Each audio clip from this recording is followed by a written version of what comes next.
Well, good, we started. Third video with YouTube.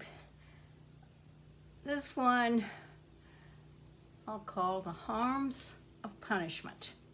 I hope everybody listening thinks, I know. Not many years ago when I was at conferences or places talking with parents, I would find people very surprised. But over time, thank goodness, more people are realizing that there's a better way to teach the child, right? So, here goes. As I said in the first video, what we want, what I think we want, and I would bet you all agree, is for parents to remember the importance of the job of parenting, because we'll do it better when we realize it's important, right? And set a goal of helping the child be happy with life. Happy meaning a very deep, real happy with life. An acceptance of life, an appreciation of life, one's own life and the lives of others. So, realize the importance of the job of parenting. Set a goal of helping the child appreciate life, be happy, and reach that goal by working with the child, being kind, not a mean dictator. So, parenting without punishment. Parenting without rules. How in the world could that work? There would be chaos, right? There is a much better way to teach than punishing. Now, years ago, most people thought, oh, spanking is just part of parenting. You spank all the time. It was astounding when I wrote my first book that I dared say. I didn't dare say it. I was so happy to say it. I was so glad to be asked to write that book that I could say. I didn't realize at the time I was so glad to be asked, but I am now. I realize how I helped, I think. I hope I'm helping right now. Helping one person is good. Maybe that person can help another person, so on. But about bringing up a child without punishment. So spanking, we know, is harmful. I have a big fat book of how spanking harms children. Not only physically, but emotionally. Any kind of hitting, any kind of emotional punishment is harmful. Saying, I don't like you, I wish I didn't have you. What a terrible thing to think that any parent ever says that to a child. I'll say here, as I've said many times, if a parent does not want to have that child, if the parent wishes she didn't have the child, please give it up for adoption to someone who does want a child, who will be kind. Anyway, so maybe some people think, though, that the way to teach is by being stern, mean, instead of kind. I bet right now you're beginning to think, if you were thinking that, I bet you're thinking, maybe. And it's so much more fun. It's such a pleasant job when the parent works with the child instead of having rules and punishment. Now, if there are rules, punishment must be a part of parenting, because when a rule is broken, there should be punishment or there'll be confusion, chaos. But instead of having rules, you can have guidelines, suggestions, talk about what is right and wrong, what you like done about little things, and what is right and wrong for big things. And talk about honesty, talk about being kind. And it doesn't have to be non-stop. It doesn't have to be a non-stop teaching thing at all. It can be relaxed. But I'll say right now what I said years ago, and I think it's worthy to say. Instead of having rules, have guidelines. Then, when a guideline is not followed, there can be wonderful communication. Guidelines and communication instead of rules and punishment. They work better. Over the years, as I've talked to many, many parents about things, all kinds of things to do with parenting, so many have told me when they were punished, they kept on doing the same thing for which they had been punished. In other words, it didn't work. And the child undoubtedly felt a little different about the parent who would punish as compared with how the child would have felt about the parent if instead the parent had talked and explained and listened to the child's comments. The child might make some worthy comments, but why not have fun talking? Why not let that be the way to teach the child? Overall, if we're remembering what we want the child to be, which is a nice person.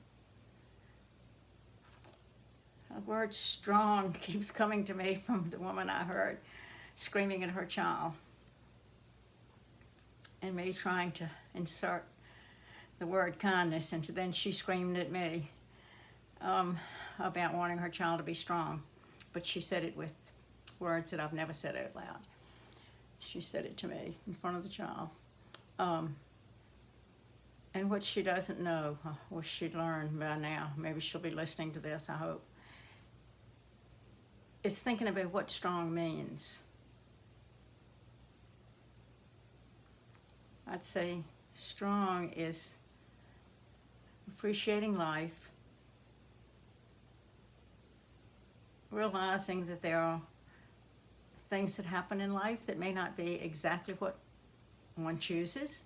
We all have different opinions, but we can use self-control. We can discuss without being violent. We can be kind to other people. Isn't that what we all want? We want to all be caring about each other.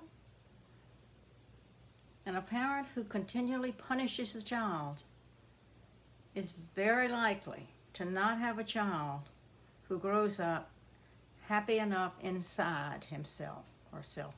I'll say himself, but I mean himself or herself every time. There will be a difference of what that child will be inside, what that child will feel if the child has grown up with a parent who is constantly punishing. No, you can't go to the beach tomorrow. No, because you didn't do what I said to do. Go to your room. Get away from me. Time out is so wrong, so wrong, so wrong. If there's ever anything the child has done that the parent realizes is wrong or is something the parent does not like and has discussed with the child, then why not spend a few minutes with the child helping the child realize? Teach the child. Instead of sending the child away by himself, well, he'll be thinking, which I've been told, the child then is thinking, what can I do to get away with that now? What can I do next time so I won't be punished?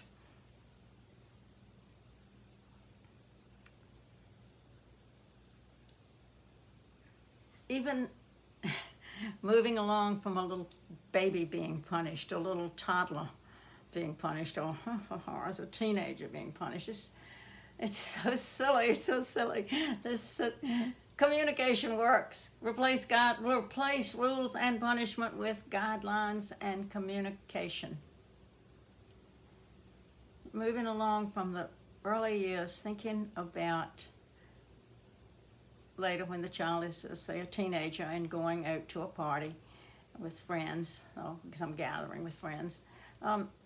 So many people had, and I think probably still do, have curfews. And it's unnecessary. Again, I think it's harmful. Because if somebody does not come in on time, then they're punished. They've broken the rule, the curfew.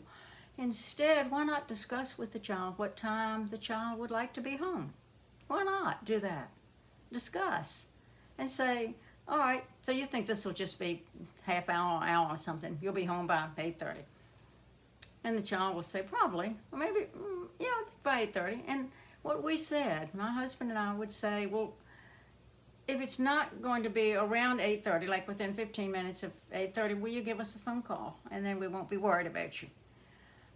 And sometimes they would say, oh, this is going to be fun. This is a real party this family is having, and we're invited. And I think it'll last kind of late, and they'll tell us the time. And whatever time it is, 10 o'clock, 11 o'clock, we'll say, fine, just if it's not going to be within 15 minutes of that time, will you give us a call? And it worked so beautifully.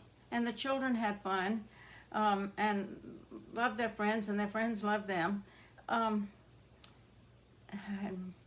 importantly, the child did not feel hurt inside, did not feel unloved, did not feel any reason to lash out at anybody. You know, most of us know that psychological accepted theory that hatred of others begins with self-hate. And right now, these protesters in this country, I think clearly are unhappy people. They're disturbed. Unhappy is the word. Unhappy takes care of it. Disturbed, insecure, confused, depressed. Happy people would not be throwing bricks at each other. Happy people would not be breaking down storm windows, just standing there with poles, as we've seen, bashing into some store. Why? Has nothing to do with the store. Probably has nothing to do with the issues that a lot of people think they're protesting. It has to do with the unhappiness that that person feels inside himself. Unhappiness just leads to all kinds of problems. As I've said on television and radio shows I've been on, discussing the mass murders. The cause of mass murders is one word: unhappiness. It's not anything else. It's certainly not the building. Some places are thinking of tearing down a building where there was a mass murder, as if the building was the cause. The cause is anybody who wants to kill other people, mobs of people, for no reason at all. It's because that person is unhappy with himself. So, realizing what we want overall for the child, to be content, to be happy with life. Happy doesn't throw anybody off. When I use that word, I used to think, am I overusing it? Because it sounds kind of simple, like, again, as I've said, somebody who's just gotten a new present, a new car, or a whole bunch of Hershey bars or something. Temporary happiness. I mean, permanent. Inner peace. Self-content. I will tell you right now a sentence that I hope you all remember, and I think you will. It's so good. One sentence. I read it after I had written all three of my books. I read it and memorized it, I think, as I read it. It was so good. About punishment. All of this, we know, when I'm talking about punishment, is in the parent-child relationship. Punishment in society as a whole, unfortunately, is needed, unless we lived in utopia where everybody cared about everybody else and tried to do the right thing. Nobody would then run through a red light. Nobody would try to shoot somebody else. Nobody would rob somebody else. But some people don't know all those things. And if they've been taught with kindness, with talking and listening and explaining from the parent, this will be a different place. But anyway, what I'm talking about is punishment in the parent-child relationship, and this is what Bettelheim wrote in a book about it, the parent-child relationship. This is really good. Punishment may make us obey the orders that are given, but at best will only teach an obedience to authority, not a self-control, which enhances our self-respect.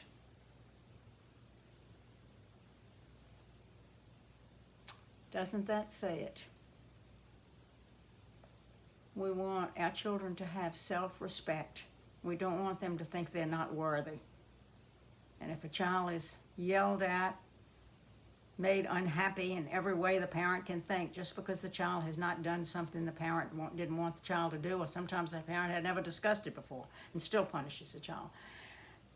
That's not the way. That's not the way to help. So let's remember our goal, and that guidelines, just talking. And it doesn't have to be non-stop talking, non-stop teaching. It just can be general acceptance of that little child as a human being. And I talk to the child, as I've said before in these videos. I think the child can be talked to from the beginning as if the child was an adult. It's amazing how much the child understands from the beginning. Not by forcing the child or asking the child to repeat what you've said, but just simply talking. The child learns if the child is crazy about the parent, which the child will be if the parent acts crazy about the child, kind to the child, caring about the child will be caring back about the parent and will want to do the right thing. That's part of learning. It makes parenting so wonderful, so easy. So with caring for all, I hope this is helpful to everybody. Please contact me with any comments if you like. Bye for now.